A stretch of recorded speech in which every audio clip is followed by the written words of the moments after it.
భోగాపురం నిర్మాణం పూర్తయింది. ఆంధ్రప్రదేశ్‌లో మరొక అంతర్జాతీయ విమానాశ్రయం సిద్ధమవుతుంది. ఇంతకుముందు విశాఖ అంతర్జాతీయ విమానాశ్రయమే. దాన్ని ఇక పక్కన పెడతారు. ఇక భోగాపురం నుంచి ఆపరేషన్ చేస్తారు. విజయవాడ ఇంటర్నేషనల్ ఎయిర్‌పోర్టే. కానీ ఆ స్థాయి సర్వీసెస్ ప్రస్తుతానికి పెట్టట్లేదు. ఎందుకంటే ఆ స్థాయి ఇది లేదు. క్రౌడ్ రాకపోవడం. బట్ అక్కడ భోగాపురానికైతే వస్తూ ఉన్నారు. ఇప్పుడు ఒక రకంగా చెప్పాలంటే హైదరాబాద్‌లో శంషాబాద్ తరహాలో ఆంధ్రప్రదేశ్‌లో తొలి ఇంటర్నేషనల్ ఎయిర్‌పోర్ట్ అనాలి. ఎందుకంటే విశాఖ, విజయవాడ ఇంతకుముందు ఇంటర్నేషనల్ ఎయిర్‌పోర్ట్‌గా ఉన్నా ఆ స్థాయిలో లేదు.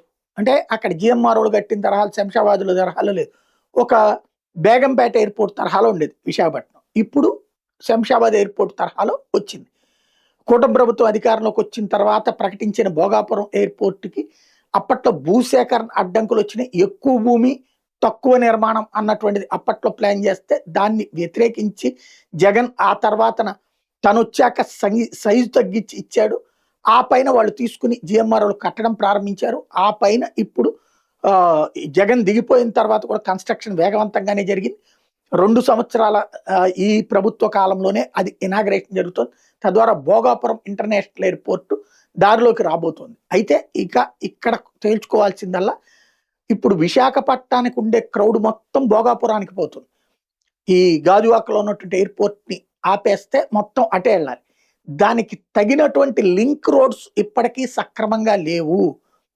ఎక్కువ గంటల సమయం పడుతుంది. ఇదివరకు బేగంపేట ఎయిర్‌పోర్ట్‌కెళ్ళాలంటే ఎట్లయితే ట్రాఫిక్ జామ్‌లో అట్లాంటి పరిస్థితొస్తుంది. దానికి ఆల్టర్‌నేటివ్ ఆలోచించాల్సిన అవసరం ఉంది. ఆ సీ కోస్ట్ రూట్‌లో రోడ్డు అప్పట్లో అనుకున్న దాన్ని పూర్తి చేయగలిగితే బావుంటుంది.